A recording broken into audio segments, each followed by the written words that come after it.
Mambo.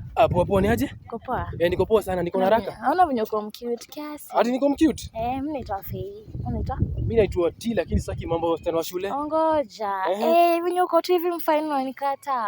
Kuna mimi kuna venye mimi. Na watu hivi ndio mnakujaga alafu mmeweka polisi pale ananiangalia na record. Kuna mimi nimekampita yangu, nimekampa. Hakuna mtu? Nilikuwa napita, nikaukani naye. Mbona kuna uniform? Why? Sasa nimetoka shule. Unajua mimi ni form 4 then. Form 4 so unataka mimi nishikwe niende 55 years in jail. Imagine ndo nimemaliza shule. Unajua ni kule mahindi for 40 years. Hiyo ni nini? Nani kupeleka huko? Mama yuko, dada yuko. No way, mimi sitaki mambo yako. No.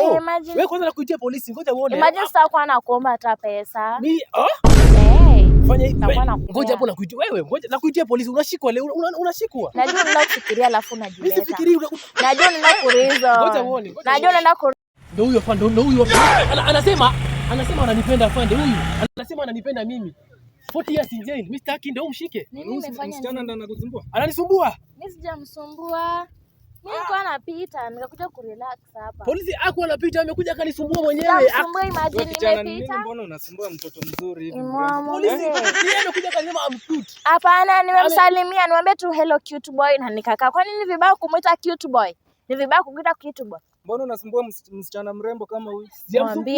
Polisi sijamsumbua mimi. Alikuwa anisumbua. Unasumbua watoto wa shule. Sio mimi, mshike. Polisi shika huyu. Ni yeye amekuja akasema mimi ni cute. Nimekusalimia hello cute boy, ukajamu ukatoka. Mimi nikapata space.